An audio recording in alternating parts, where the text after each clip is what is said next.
الرحمن الرحيم ወለቀድ አርሰልና ሚን ቀብሊከ ሩሱላ አሁንም እንደገና ኺጣቡ መልሶ ወደ ነብዩ ይመጣል አለይሂ ሰላቱ ወሰለም በቃለ መሐላ ታጅቦ ወላሂ ያ ረሱላና ለቀድ አርሰልና ሚን ቀብሊከ ሩሱላ መልእክተኛችን መሐመድ ሆይ አለ ካንተ ቀደም ሲል በክብሬ በግርማዬ እምላለሁኝ በርካታ የሆኑ መልእክተኞችን በመድር ላይ ልክ ያለው አሰራጭቻለሁ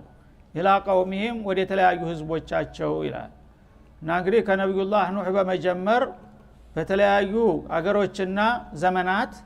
የተለያዩ ነብያቶችን በጣም በርካታ ነብዮችን በአለም ዙሪያ አሰራጭቻለሁ አንተ የመጨረሻው እንጂ የመጀመሪያው አይደለህም ይላል እነዛ ታላላቅ ነብዮች ወደ ህዝባቸው ተልከው በሚመጡ ጊዜ ምን አይነት ምላሽ አጋጠማቸው ወደሚለው ስንመጣ ፈጃኡሁም ቢልበይናት መልእክተኞቹ መጥተው ህዝቦቻቸው ዘንዳ እኔ የአላህ መልእክተኛ ነኝ ያ ቀውሚ እኒ ለኩም ረሱሉን አሚን ፈተቁላህ ወአጢዑን እያሉ ነው የሚመጡ አን ዕቡዱላህ ወተቁሁ ማለኩም ምን ኢላሂን ገይሩ እያሉ በሚመጡ ጊዜ ምን አጋጠማቸው እንግዲህ የሰው ልጅ አቂል እንደመሆኑ የሚጠበቀው አላህ እንዲህ አይነት ጸጋ ሲልከለት ከመሐከሉ ማብራት ይዞ ከጨለማ ላውጣህ እኔ ልምራህ የሚል እድል ሲመጣ በልልታ በደስታ ተቀብሎ መከተል ነበር የሚጠበቀው በሎጂኩ ቢታይ ማለት ነው የሰው ልጅ ግን ምቀኛና ሸረኛ ከመሆኑ የተነሳ በአመዛኝ እነዚህን የመሰሉ መሪዎች ተመቀበል መቃወሙ ነው በስቶ የመጣው ማለት ነው የሚቀበሉት በጣም ጥቂቶቹ ናቸው የሚያስተባብሉት ግን ማአት ናቸው እና በየዘመኑ የተላኩት መልእክተኞች ወደ ህዝቦቻቸው መጥተው የጌታን መልእክት በሚያደርሷቸው ጊዜ ፈጃኡሁም ቢልበይናት እኔ ያላህ መልእክተኛ ነኝና አንድ አላህን ብቻ ተገዙ ለሱ ብቻ ታዘዙ የሚል ጥያቄ ሲያቀርቡ አንተ ተማን በልጠህ ነው ነብይ ነኝ የምትለው በማለት አተካራ ይፈጥራሉ ተቃውሞ ያነሱባቸዋል ማለት ነው ያኔ እኔ ከጌታ የተላኩኝ ለመሆኔ ማስረጃ አለኝ ይላሉ ምንድነው ማስረጃ ሲባል ጌታ የሰጣቸውን ሙዕጂዛ ያሳያሉ ማለት ነው የሰው ልጅ በተፈጥሮ ሊያደርገው የማይችለው ነገር ያውጣውን ቀደም በተለያዩ ነብያቶች እንዳየነው ሁላቸውም እንግዲህ በተቻለ መጠን ያንዱ በዛ የሌላው አነስ ቢልም ሙዕጂዛ የሌለው ነብይ የለም እና ተአምሩን ያሳያሉ ማለት ነው ይሄው እኔ ነብይ ለመሆኔ ይሄው ዘንጌ እባብ ይሆንልኛል ይላል ማለት ነው ሌላው ደግሞ ከጋራ ተተራራ ግመል ይወጣልኛል ሌላው ደግሞ እጁ እንደ ፀሐይ ይበራልኛል እያሉ ሁላቸውም አላህ Subhanahu Wa Ta'ala የሰጣቸውን መረጃ ያሳያሉ ማለት ነው ያኔ ማስረጃውንም በሚያሳዩአቸው ጊዜ የሚቀበሉት ጥቂቶቹ ናቸው መጀመሪያውንም ሸረኛና ምቀኛ ስለሆኑ ለምን ተበለጥን ብለው ነው እንጂ እውነቱን አተውት ስላላደለ ማስረጃም እያሳዩ ቢሆንም አንቀበልም ይሏቸዋል ማለት ነው ያኔ ምን ሆነ ተኔ በኩል የሚሰጠው አጠፋ ፈንተቀምና من الذين اجرموا እነዛ ጥሜትን የመረጡ የሆኑትን ልግመኞችና ሸረኞች ተበቀልናቸው በየጊዜው እና አድ እና ተሙድ እና ቀውሙ ኑህ እና ቀውሙ ሎጥ እያንዳንዳቸው እንግዲህ በተለያዩ አደጋዎች አፈርደም እንዲበሉ ተደረጉ ማለቱ ነው ለምንድነው ያሸራቸውን ስለማቅ እነሱ እውነቱን አተው ሳይሆን ለምን ተበለጥን ብለው ያ የጥቅም ቀመኞች ናቸውና ህዝብን በራሳቸው ጅራፍ እየነዱ የራሳቸው ገረድ አድርገው ስለኖሩ ህዝቦች እኩል ናቸውና ወደ ጌታችሁ ሁላችሁም ተመለሱ የሚለው ነገር ለነሱ አልጣማቸውም ማለት ነው ያኔ ማስረጃም እያሳየናቸው እንቢ ሲሉ እኛ ደግሞ በተለያዩ አደጋዎች እንዲጠፉ አድርገናቸዋል አይደለም እንደ ይላል ወካነ ሐቀን علينا نصر المؤمنين እነዛ የተናቁና የወደቁ የነበሩትን አማኞች ደግሞ እኛ ልንረዳቸው ይገባ ነበርና ድጋፋችንን ሰተን ጥጋበኞችንና ጉልበተኞችን ያዋረንበት ጊዜ ብዙ ነው በታሪክ ማህደር የተዘገበው ይሄን ሁላችሁም ታውቃላችሁ ኢላል አላህ Subhanahu Wa Ta'ala ስለዚህ አሁን አንተም የዚህ አይነት ተቃውሞ ቢያጋጥምህ ይላቸዋል ለመጨረሻው ነብይ አይግረምህ ይሄ የሰው ልጅ ባህሪው ነው ማለት ነው አቶ ነብዩ አለይሂ ሰላቱ ወሰለም የመጨረሻውን መልእክት ይዘው መጥተው የሰው ልጆችን ወደ ጌታ ፍቃድ በሚጠሩ ጊዜ በመካ ከተማ አይኒ ብለሃሏቸው ተናንተና መሐመዱል አሚን እያሉ ሲያመኳሻቸው የነበሩ ሰዎች ሁሉ እንደገና ግልብጥ ብለው ካህን ሻዒር ከዛብ ይሏቸው ጀመረ ማለት ነው ያኔ ሰው ናቸውና ያ ሁሉ ሰው እንግዲህ ሲያወግዛቸው ይሰማቸው ነበረ ማለት ነው እንዴት እነዚህ ሁሉ ወዳጆች የነበሩ አድናቂዎች የነበሩ ሰዎች ሁሉ ተቃዋሚ ሆኑ እያሉ ይጨነቁ ስለነበረ ምን ይገርምሃል አለ አላህ Subhanahu Wa Ta'ala የሰው ልጅን ባህሪ አታውቅም እንዴ ይሄው እኮ ነው እሱ የሚፈልገውን ነገር ከተከተልክ ያወድስሃል በባጢልም ቢሆን እሱ የማይፈልገው ነገር ተመጣ ግን እንደዚህ እኮ ነው የሰው ልጅ ልንታቢስ ነው አለ አላህ ታንተ በፊት እኮ በርካታ ነብዮችን ልከናል ወደ ህዝቦቻቸው ደሞ ዝም ብለው ጀሌ ሆነው አይደለም በቃላት ብቻ ነብይ ነኝ ብሎ ስለተናገረም አይደለም አሳማኝ የሆነ ተጨባጭ ሙዕጂዛ ታምራት አስጄ ማረጋገጫ ሰጥቼ ነበር ያላኳቸው ያንን ማረጋገጫም ያሳዩዋቸው የፈለገው ቢሆን አንቀበልህም ما تأتينا به من آية لتسحرنا بها فما نحن لك بمؤمنين ያመጣውን አምጣ የፈለገው ቢሆን ሰማይ መሬት ሰማይ ቢሆን ወይ ፍንክችሏቸዋል ማለት ነው ይሄን ሲሉ እንግዲህ ሐቅ ያዙ ይመስላሉ ውስጣቸው ግን ያቃል ሐቅ ይዞ እንደመጡ ማለት ነው እንደዚህ እኮ የሰው ልጅ ሉንታቢስ ነው አይን ያወጣ ጉደኛ ነውና ያለፉትም ነብዮች እንደዚህ አይነት ተቃውሞ ያጋጥሟቸዋል አንተን ቢያስተባብሉ ምንድነው የሚገርምህ ያው የተለመደው የተጠበቀውን ነገር ነው ያደረጉት በማለት ነብዩ እንዲጽናኑና እንዲረጋጉ አደረጋቸው እንዳይበሳጩ ማለት ነው እና ግን እንደዛ ሆኖ አህለል ባጢል እንደፈለገ እያናፋ ማናለብይ ብሎ ደግሞ ሊቀጥል አይችልም አልፈቅድለትም በመጨረሻ ያጥጋበኛ የተባለው ሁሉ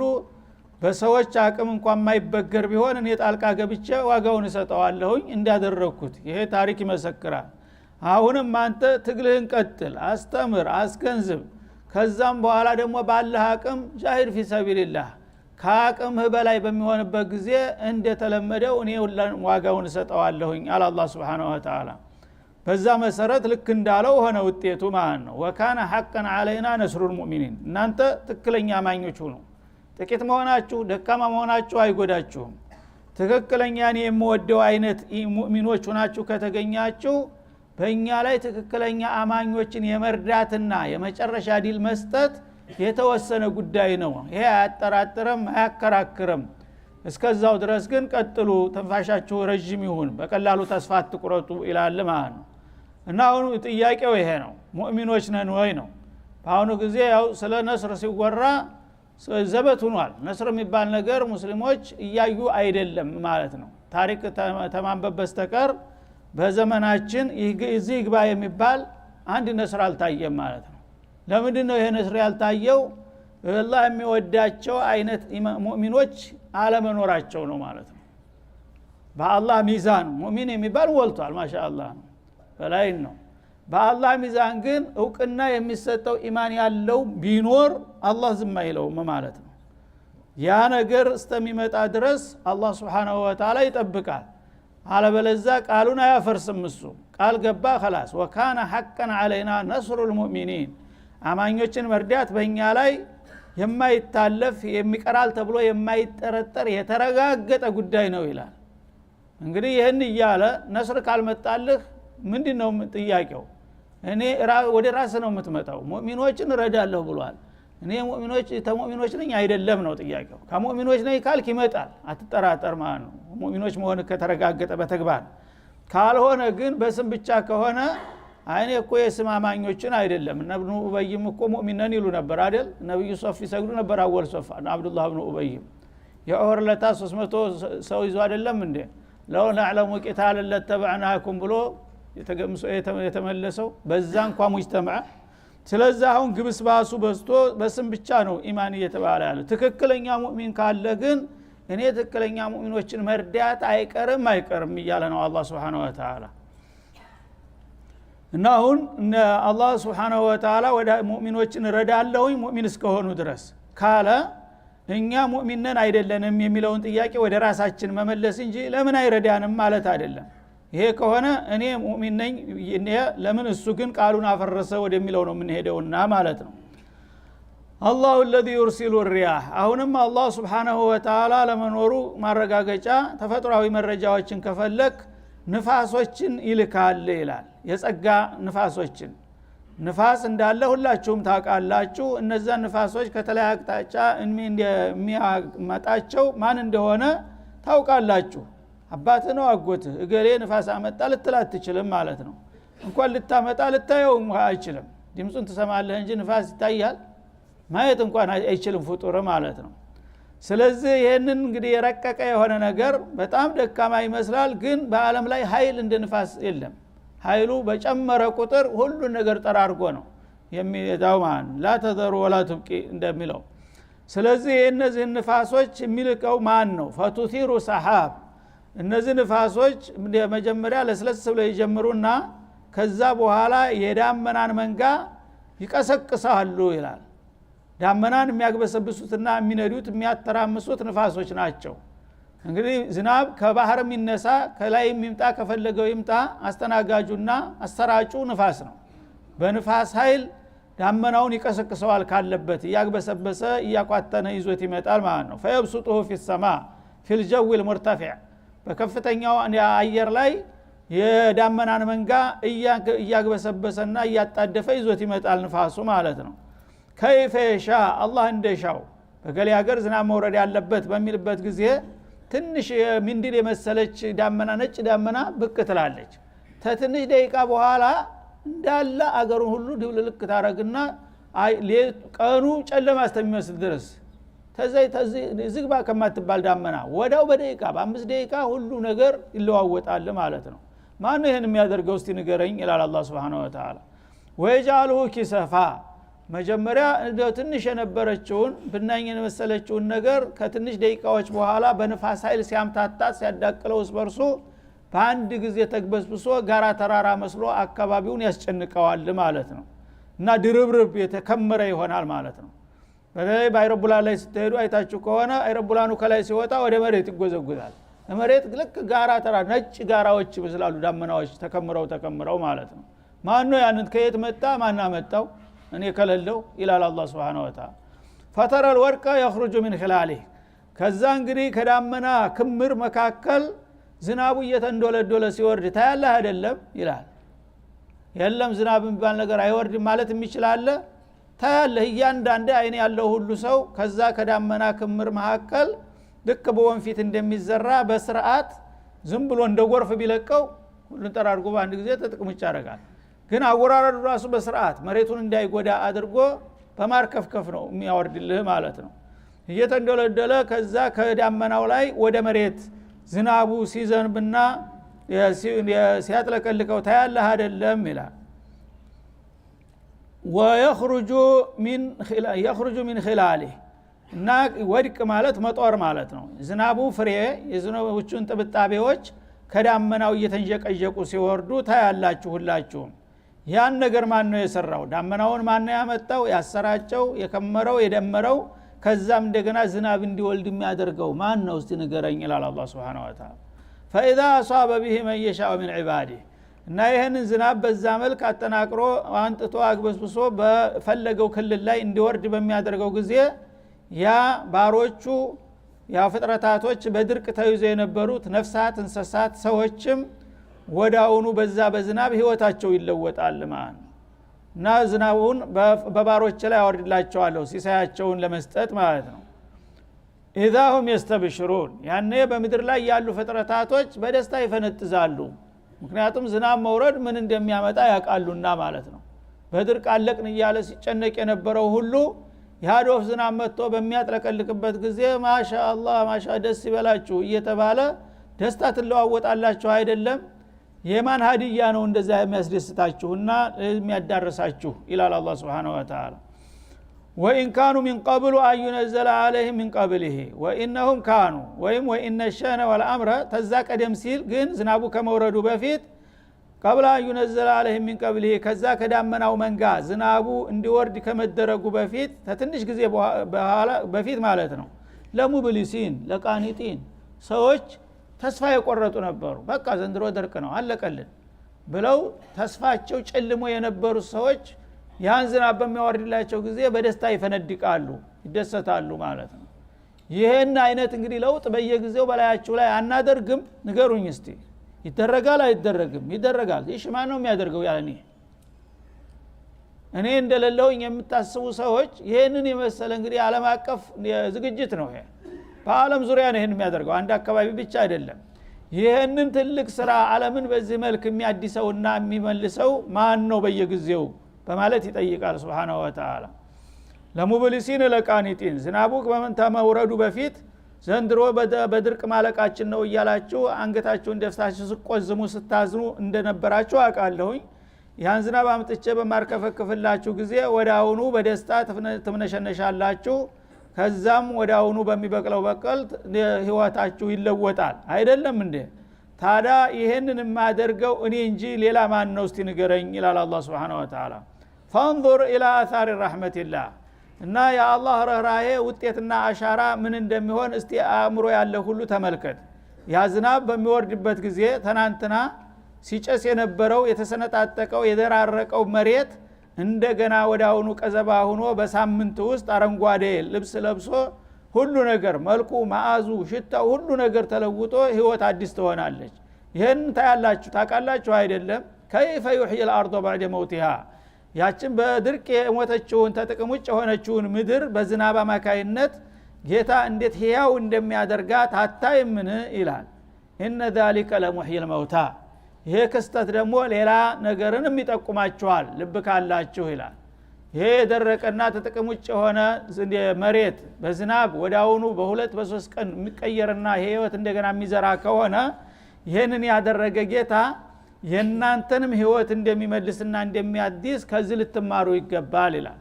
ከሞትኩ በኋላ ማን ነው የሚመልሰኝ ማን ነው የሚያድሰኝ እያልክ ትደናቆራለህ። መሬትን ከሞተች ተጥቅም ውጭ ከሆነ በኋላ ማን ነው ያድሳትና የመለሳት? እኔ ነኝ። በዚህ እንግዲህ ችሎታዬና ጥበቤ እናንተም ከሞታችሁ በኋላ ልክ በቆሎና ባቄላው ተዘርቶ ተብተክትኮ እንደሚበቅለው የእናንተ ማስከሬን ተነስለው እንደዛ ነው። ደግሞ በዝናብም ነው የሚያስነሳው። ልዩ ዝናብ ነው። ልክ ወፍራም የሆነ ዝናብ ነው የውመል ቂያማ ሙታንን ለማስነሳት ሲፈልግ ያን ዝናብ በሚወር ማን እየመሰለ ዝናብ ይላል። ያመጣ መሬትን በሚያጠጣው ጊዜ ሰዎች እንደነበሩ ከመሬት ከምድር ከርስ የነበረው ያስከራናቸው ፍራሽ እንደነበረ ተመልሶ ታድሶ ህይወት የሚባለው ነገር ተዛታ አላህ ምስጢር ቤት መጥቶ ይገባል። እያንዳንዱ ተብተክትኮ ይወጣል ማለት ነው። ይሄ ነው በቆልቶችን እንደማበቅል እናንተንም ቀጠሮ ሲደርስ እንደዛ ነው ማበቅላችሁ። ሙታንንም እንደዛ ነው ህያዋን ማደርገው ይላል። وهو على كل شيء قدير الله سبحانه وتعالى በሁሉ ነገር ላይ ፍጹም ቻይ ነውና እኔ ካልኩኝ ከቶ የማይሆን ነገር የለም። እናንተ ግን በእናንተ አቅም እየቀየሳችሁ የማይቻል እየመሰላችሁ እንዴት አድርጎ ሙታን ተበሰበሰና አጥሙታ ተበታተነ ተረገፈ በኋላ መልሶ ይታደሳል ትላላችሁ። በእናንተ አቅም ቢሆን አሁን ዘበት ነበረ አንድ ፍጡር አስነሳለሁ ቢል ልክ ነው። ግን እኔ አላ ኩል ሸይን ቀድር አይደለሁም? እኔ መጀመሪያውን እስከ አፈር አይደለም ሰውን የፈጠርኩት? እንደገና ያንን የጀመርኩትን ነገር መመለስና መከለስ እንዴት ያቅተዋል ብላችሁ ታስባላችሁ? ይላል አላህ Subhanahu Wa Ta'ala። ወለይን አርሰልና ሪሃን ፈራአሁ ሙስፈራ ይላል። እንደገና ደግሞ ሌላ ንፋስ እንልካለን አንዳንድ ጊዜ። ሪያህ የሚለው ብዙ ጊዜ ለኒዕማ ጥሩ ነገር ይዞ የሚመጡትን ንፋሶች ነው። ለዝናብ ለተለያዩ ነገሮች የሚጋብዙትን ሪያህ ይላቸዋል። ኒዕማ ዘል የሆኑትን ሪህ በሚባል ጊዜ ደግሞ በነጠላ በሚሆንበት ጊዜ የአደጋ ንፋስ ነው እና አንዳንድ ጊዜ በዛ በጥሩ ንፋስ ዝናብንና ዳመናን ጭኔ አምጥቼ ታሰራጨሁላችሁና ቡቃያ ታበቅልኩላችሁ በኋላ ድርቃችን ተወገደ ችግራችን ተፈታ እያላችሁ ስትምነሸነሱና ስትደሰቱ እንደገና ደግሞ ባላሰባችሁት ፍጥነት ሌላ ንፋስ ተቀያሪ ንፋስ ልካለሁኝ ይላል። ሪሃን ይሄ ደረቅ ንፋስ ማለት ነው፣ የሚያቃጥል የውርጭ እንደሚባለው ማለት ነው። ያንን በመልከበት ጊዜ ደግሞ በዛ በደህናው ንፋስና ዝናብ በቅሎ የነበረውን አዝመራ በአንድ ቀን ሌሊት ማታ በሰላም የነበረውን ጧት ስትነሳ የተቃጠለ ሆኖ ታገኛለህ። ኃይለኛ ንፋስ ይመጣና ደረቅ ንፋስ ማለት ነው። ሪሃን እና ልዩ የሆነ ደረቅ ንፋስ እንልክበትና ፈራአሁ ሙስፈራ ተናጧት ማታ አዝመራው ቀዘባ ሆኖ በጣም አስደሳች ሆኖ ስታዩ የነበረው ጧት ስትነሳ ተቃጥሎ ያድርና ገርጥቶ ቢጫ ሆኖ ታገኘዋለህ። ጦልጎ ማለት ነው በአንድ ቀን። ያንን በሚያው ጊዜ ለዘሉ من بعده يكفرون ያንን በሚያው ጊዜ እንግዲህ የዘንድሮ አዝመራ ማሻአላህ እንዳው ጎተራ ይበቃንም እንጂ የተባለ የነበረው እንደገና ያ ንፋስ ኃይለኛ ደረቅ ንፋስ ይመጣና በአንድ ጊዜ አቃጥሎት ያድራል ጧት ገርጥቶ ታገኘዋለህ ማለት ነው ያኔ ሰዎች ምን ይሆናሉ ሙስፈራ ገርጥቶ ደርቆ በሚያገኙ ጊዜ ለዘሉ من بعده يكفرون ከዛ በኋላ እስካሁን ድረስ በየአመቱ የዋለላቸውን ውለታ በሙሉ ይክዱና አላህን ማቋረርና መውቀስ ይጀምራሉ ማለት ነው ወትሮውንስ እኛ መች ታደል መች እሱ እንዲህ ኢነና ለመሕሩሙን እንደሚለው ሱረቱል አልዋቂዓ ላይ ማለት በል نحن محرومون ይላል እንደ አይቶ ነፈገን እኛ መች እንትን ብለናል ጌታ ጨካኝ ነው ይላል መውቀስ ይጀምራል በራሴ ጥፋት ነው አይደል ظهر الفساد في البر والبحر بما كسبت ايديكم وما اصابكم مصيبه فبما كسبت ايديكم የሚለውን ይረሳና ተጫወተብን እኮ የሰጠን መስሎ እንደ አድርጎ ሱክ በሉ አለን እንደ አደረገን እሱ መቸስ ይያሉ እኔን መውቀስ ይጀምራሉ ይላል 60-70 አመት ቀልብስ አንቀማጥልህ ኑሬ አንድ ጊዜ በጥፋትህ ደርስ ልሰጥህ አይ ዘንድሮ እንኳን እቺን አትበላትም እስቲ አቅምህን ማወቅ አለብህ ብያ አንድ አደጋ ምትጨበመታ ጊዜ ያለፈውን ሁሉ ትክደኛለህ አንድ ነገር እንዳላደረኩልህ ካደል ፈቅሮ አየኩነ ኩፍራ እንደሚባለው ማለት ነው የካፊር ባህሪ እንደዚህ ነው ሙእሚን ግን ሲሰጠው ያመሰግናል መልካም ይሰራል ወረታውን ይከፍላል ሲነፍገው ደግሞ ራሱን ይገመግማል አጥፍቼ ነው ጌታ አስቀይሜ ነው ይቅር በለኝ የባሳት ታንጣቢ ብሎ ተውባ ያረጋል ይሄ ሙጅሪም ሙናፊቅና ካፊር ግን ለዘሉ من بعد يكفرون በቃ ፈርዶብናል ካሁን በኋላ ዋጋ የለንም ተስፋ የመቁረጥ እንትን ያንጸባርቃል ማለት ነው ጌታንም ይወቅሳል ይኮንናል እሱ ምንም ሳያጠፋ እንደዞን ለማዋርጎ ይቆጥራል ማለት ነው فإنك لا تسمع الموتى እነዚህ ሰዎች ቁመው ሲሄዱ ህይወት ያላቸው ሰው ይመስላሉ እንጂ ሙታን እኮ ናቸው አለ አላህ Subhanahu Wa Ta'ala አስከሬን ናቸው ካፊሮች ህሌናቸው ሙቷል ስለዚህ ሙታንን ብትጠራው አንተ ታሰማዋለህ ፈለገውን ነገር ብትመክረው ብትዘክረው አላህ ያደረቀው ሰው በኩፍር ሊሰማል ተብሎ አይጠበቅም ولا تسمع الصم الدعاء እንኳን የሞተውና ጭራሹን ቁርጡ የታወቀው ይቅርና አንዳንድ ጊዜ የድንቁርና ጸባይ ያለባቸውንም ሰዎች እኮ አጠገባቸው ሆነ ቁመ ብትጣራ አታሰማቸውም ጆሮ የተዘጋ ሰው አንተ ብትጮህ ማን ይሰማሃል ካፊር ማለት እንደዛ ነው ልግመኛ ነው ያለ መስማት እንግዲህ አቋም ስለያዘ የፈለገውን ያህል ተቁላህ ይያልክ ብትጮህ ሙጠዋዕ ነው የሚልህ ማለት ነው ፉዱሊ አሽደኸለው ይልሃል ማለት ነው ስለዚህ ይሄ ሙታን ነው እኮ አለ የቁሙት ቀባሪ ያጣሙት ይላል አላህ Subhanahu Wa Ta'ala እንደ فإنك لا تسمع الموتى እነዚህ እንደ ሙታን ናቸውና ሙታንን ደግሞ እንደዝኩን ተነሲድ ወደ መቃብር መሄድ አለብህ መታጠብ አለብህ መከፈን አለብህ ብትለው ይሰማል አንተ ያው እንደፈረደብህ አዘጋጅተህ ታልወሰድከው ተሸክመህ ምንም ነገር አይሰማም ተውጂሃት አይቀበልም ማለት ነው ካፊር እንደዛ ነው ለምን የፈጠረውን ጌታ የካደ አንተ ዋጋ ይሰጣል 10 ጊዜ ብትጮህም ዋጋ አይሰጥህም የለገመ ነገር ነውና አውቆ የተኛ ቢጠሩት አይልም እንደሚባለው ማለት ነው ولا تسمع الصم الدعاء እንኳን የሞተለትና ያሞተውና ያለቀለት ቀርቶ አንዳንድ ጊዜ እኮ ደንቆሮ የሆኑ ሰዎች አጠገብ ሆነህ ብትጠራቸው አይሰሙም ይላል اذا ولوا مدبرين በተለይ ጀርባ ሰጥተው ሲሄዱ አንድ ደንቆሮ ፊት ለፊቱ ሆነህ ከተነጋገር ከንፈር ሲንቀሳቀስ ስለሚያይ እያናገረኝ ነው ብሎ ምናልባት እንግዲህ የጥቅሻ ቋንቋ ይገባዋል ማለት ነው ይሰውየና ቶሎ እያለኝ ነው ወይ ሂድ እያለኝ ነው ማለትን ያውቃል ጀርባውን ሰጥቶ የሚሄደው ሰው ግን ካጠገቡ እንኳን ሆነ ብትጮህ የከንፈርህን እንኳን እንቅስቃሴ እንዳይ ወደ ጀርባውን ሰጥቷል ወደ ኋላ ነህ ማለት ነው እንዳይሰማ ጆሮ የለውም እዚህ ሰውዬ ጋራ መግባባት መናበብ ይቻላል ይላል አላህ Subhanahu Wa Ta'ala አይቻልም ካፊርንም ኢርሻድ ማድረግ እንደዛ ነው አላህ እንግዲህ ተነስ ባለው ቀን ምናልባት ህሊናውን መልሶለት ሊሰማ ታፈለገ እንጂ ካፊር በካፊርነቱ ቁልጭ ያለውን መረጃ እየነገርከው ይስቅብሃል ይሳለቅብሃል ወዶ አይደለም አላህ Subhanahu Wa Ta'ala ውስጡን ሙት አድርጎታል ማለት ነው ምንም ነገር ተእሲር አሻራ አያድርበትም እና ጀርባቸውን ሰጥተው የሚሄዱ ደንቆሮዎችን እንዴት ታሰማቸዋለህ ማሰማት አይቻልም ስለዚህ በኩፍር የገረረንም ሰው እንደዛው መክር ያስተካክለዋለሁ ማለት ዘበት ነው ማለት ነው وما انت بهادي العمي እንደገና አይነ ስጉራን የሆኑትን ሰዎች አንተ የምትመራቸው አይደለም አንضلالتهم ከተደናበረው ጉዟቸው ይላል አንዳንድ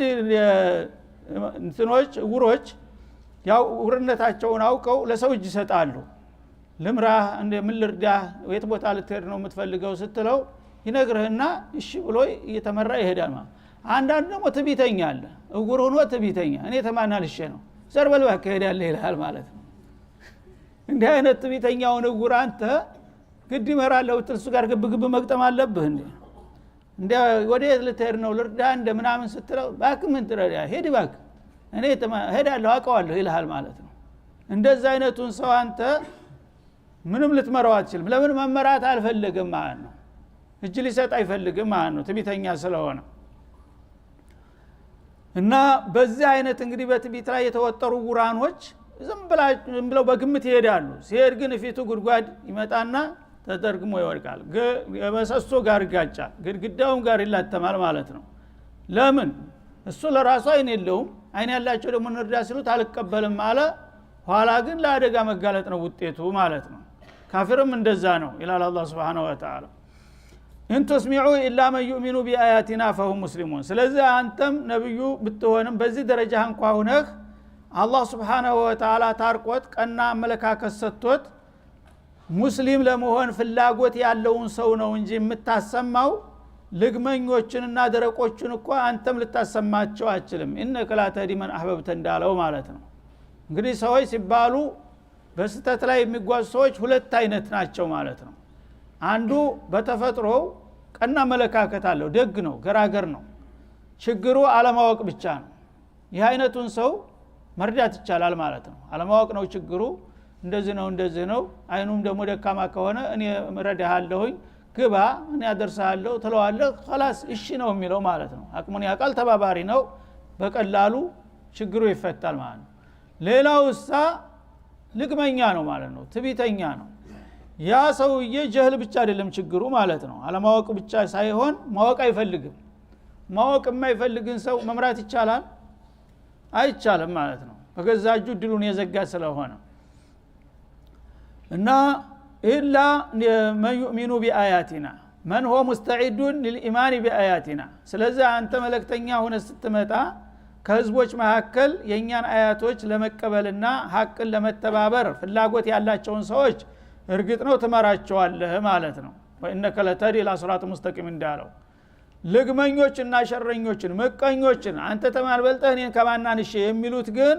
እነዛ ትቢቶች ናቸውና ልትመራቸው አትችልም ይላል አላህ Subhanahu Wa Ta'ala ይሄ ነው ትልቁ ችግር ባሁን ጊዜ አላሁ الذي خلقكم من ضعف ለማንኛውም አላህ Subhanahu Wa Ta'ala ተናንተም እዚህ ባ ከማይባል ተዲክመት ላይ ነው አንስቶ የፈጠራችሁ ለፈስፈስ ዋጋቢስ ነበር ሚማ ኢመሂን ይላል ሌላው ቦታ ሰው ማን ነው ተናንተና ተመምጣቱ በፊት ተንፍጥ ያልተሻለ አስቀያሚ ጠብታ ውሃ ነበር አይደለም እንዴ ከዛ ከደካማ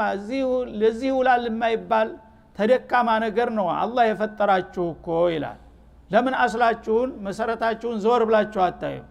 አንተ ዛሬ አላህ ፈጥሮህ አብልቶ አሳድጎ አጎርምሶህ እንትን ስል እንደገና በአላህ ላይ ትንጠራራለህ ተናንተና እኮ እዚህ ግባ ማትባል ደካማ ነበርክ ከዛ ከደካማ ሁኔታ ነው አላህ Subhanahu Wa Ta'ala አውጥቶ ወደ ሰውነት ያመጣ ثم መጀመሪያው በሐዲሱ እንደተጠቀሰው ኑጥፋ ነው ሚማ ኢመሂን ወራዳ ከሆነ ለማየት እንኳን የሚያስጠይፍ ከሆነ ፈሳሽ ነው የተፈጠረው የሰው ልጅ ከዛ ተነስቶ ሰው ይኮራል በጌታው ላይ ከዛ ትንሽ ቆይቶ ደም ይሆናል አለቃ የረጋ ደም ይሆናል ከዛ ትንሽ ቆይቶ ሙድጋ ኩርማን ዝጋ እንደ የምትጎረስ ስጋ ይሆናል ከዛ ቆይቶ ደግሞ የሙኸለቀት ወغير ሙኸለቃ የተለያየ አካል ክፍል ይሰጠዋል ራስ እግር እጅ የሚባል የአካል ክፍሎችን ይቀናበርና ያ ግማሹ አካሉ ያጥንት መሰረት ልክ እንደ ግድግዳ ማለት ነው በዛ ላይ እንደገና እንደ ልሰን እንደ ጭቃ ደግሞ ስጋ ያስገባለታል በዛ ላይ ቆዳ ደግሞ ያረግለትና ሙሉ ሰው ያደርገዋል በዚህ መልክ እንግዲህ አመልያ አድርጌ ያመጣው ደካማ አንተ በኔ ላይ ታምጻለህ ይላል አላህ Subhanahu Wa Ta'ala من بعد ضعف ከዛ በኋላ መጀመሪያ ያው ጠብታ ውሃ ከዛ ደም ከዛ ኩርማን ስጋ ከዛ በስጋ በቆዳ የታጀበ አጥንት አድርገን ህይወት የሚባል ነገር አምጥተን ሰው ትሆናለህ ከዛ ህፃን ሆነ ትወለዳለህ ህፃን ሆነ ስትወለድ አታቀም መቀመጥ እንኳን አትችል መቆም አትችል ለፈስፈስ ያልክ ደካማ ነበርክ ማለት ነው ትውላለህ ታድራለህ ክብካቤ ይደረግልሃል ያችን የአላህን ርዝቅ በእናትህና በአባትህ አማካይነት እየተሰጠህ እነሱ መለክተኞች ናቸው እንጂ አላህ ነው ጸጋውን የሚሰጥህ እናት ሆድ እያለ የሚቀልብህ እሱ ነው